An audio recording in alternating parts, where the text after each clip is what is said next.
दोस्तों, एक बार गौतम बुद्ध कौशल राज्य में भ्रमण कर रहे थे।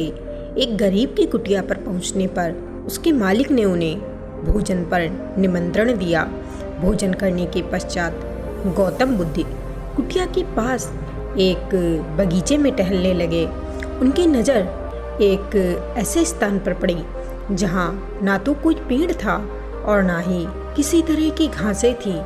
पूछने पर माली ने बताया कि जब वह पेड़ लगा रहा था तब एक मूर्ख बालक ने पेड़ों को उखाड़ उखाड़ कर उनके जड़ें नाप नाप कर पानी दिया था, जिससे सब पेड़ खत्म हो गए। बुद्ध ने हंसते हुए कहा, मूर्ख लड़के ने पहली बार ऐसा नहीं किया था, उसने पूर्व जन्म में भी ऐसा ही किया था। उस माली और घर के मालिक के पूछने पर गौतम बुद्ध ने उस लड़के की पूर्व जन्म की कथा सुनाई कि काशी में एक देवदत्त नाम के राजा रहते थे। एक बार नगर में बहुत ही बड़ा उत्सव था। राजा के माली की इच्छा हुई कि क्यों ना वह भी उत्सव को देखे, लेकिन उस पर तो पेड़ पौधों और लताओं को पानी देने का उत्तरदायित्व था। माली दुर्लभ और सुंदर पेड़ों तथा लताओं से भरे बगीचे की देख रेख करता था। उसके ना रहने पर बगीचे और पेड़ पौधों की देखभाल कौन करेगा, इसका विचार करने पर उसे अपने बंदर मित्र का ध्यान हो आया। वे बंदर बगीचे में रहने वाले बंदरों का सरदार था। किसी तरह एक बार माली की बंदरों के सरदार से दोस्ती हो गई। उसने बंदरों के सरदार के सामने अपनी समस्या रखी और उससे कहा, मित्र, क्या तुम एक दिन के लिए अपने साथियों के साथ मिलकर इस बगीचे को सींच दोगे? मुझे एक बहुत ही जरूरी काम से जाना है। बंदरों के सरदार ने प्रसन्नतापूर्वक यह काम करने का उत्तरदायित्व ले लिया और माली चला गया। बंदरों के सरदार ने अपने सभी मित्रों को बुलाया और समझाया, देखो दोस्तों, आज हमें एक परोपकार का काम करना है। बड़ी सावधानी और अक्लमंदी से करना। पेड़ पौधों को पानी देना। कोई पेड़ पौधा प्यासा ना रहे।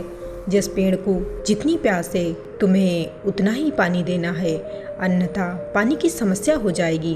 बंदरों के कुछ समझ में नहीं आया कि पेड़ पौधों की प्यास कैसी नापी जाए। उन्होंने अपने सरदार से पूछा। तब उस बुद्धिमान बंदर ने उत्तर दिया, पेड़ों की जड़ें पानी पीती हैं। किसी पेड़ की जड़ छोटी होती है, किसी की बड़ी। अतः तुम लोग ऐसा करो, प्रत्येक पेड़ और लताओं को उखाड़ कर देख लो। जिसकी जितनी गहरी जड़ होगी उसे उतना ही पानी दे दो। सरदार का आदेश पाकर बंदर बर्तनी लेकर सिंचाई करने लगे। अब बंदर तो बंदर ही ठहरे। उन्होंने प्रत्येक पेड़ को उखाड़ा और उसकी जड़ें नापी, फिर उसे लगाकर उसी हिसाब से उसमें पानी डाला और जल्द ही उन्होंने सारे पेड़ पौधों को और लताओं को उखाड़ फेंका। इस मेहनत के काम को खत्म करने के बाद बंदर बिल्कुल थक चुके थे, लेकिन उन्हें इस बात का बहुत ही संतोष था कि आज उन्होंने एक बहुत ही अच्छा काम किया था। दूसरे दिन जब माली लौट कर आया और उसने सारे बगीचे का विनाश देखा तो सिर पीटकर गहरी सांस छोड़ते हुए कहा, किसी ने सच ही कहा था, मूर्ख दोस्त से समझदार दुश्मन ज़्यादा अच्छा होता है। अकुशल और मूर्ख का उपकार भरा काम भी दुखी देता है।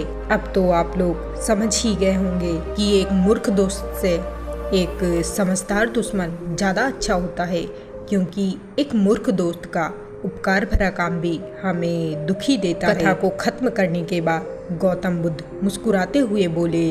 गौतम बुद्ध ने आगे कहा, इस संसार रूपी बगीचे को सींचने के लिए एक अच्छे दोस्त की आवश्यकता होती है। इसलिए अच्छे दोस्त का चुनाव करते हुए यह जरूर ही देखें कि वह मूर्ख है या समझदार। दोस्तों, अगर वीडियो अच्छा लगा हो तो लाइक और सब्सक्राइब करके जरूर ही बताइएगा। तब तक के लिए जय हिंद, जय भारत।